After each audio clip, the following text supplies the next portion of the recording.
This past Thursday marked the beginning of 2026. It will be a new year for America and for the world.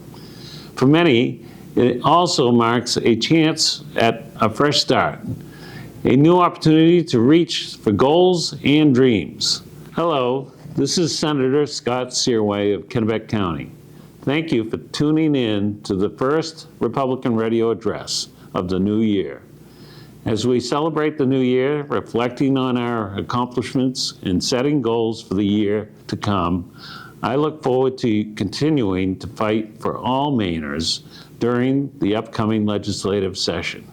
The second regular session of the 132nd legislature will convene on Wednesday, January 7th, 2026, with 415 bills carried over, 90 bills submitted by executive departments, and 101 second session bills accepted for consideration by the Legislative Council. It is sure to be a busy session.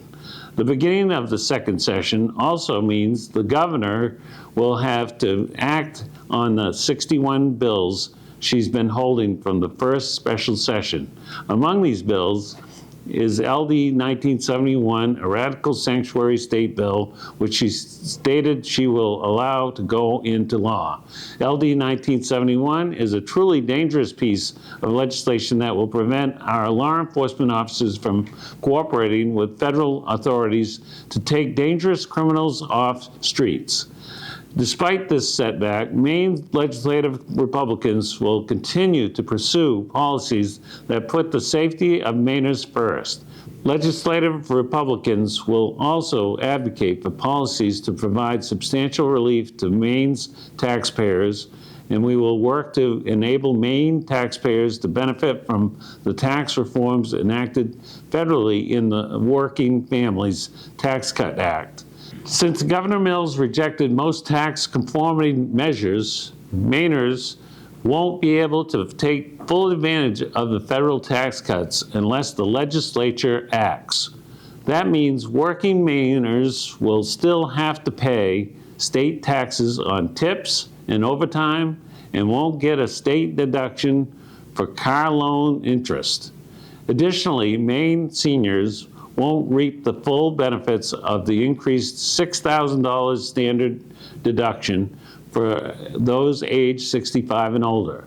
With revenue projection up by $248 million for this biennium, legislative Republicans will continue to advocate for lowering the tax burden on Mainers instead of funding new, unnecessary government programs.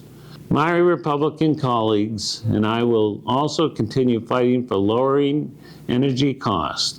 While the legislature has made some progress on reining in these costs by scaling back net energy billing, ratepayers are still on the hook for $450 million in solar subsidies that primarily benefit out-of-state developers.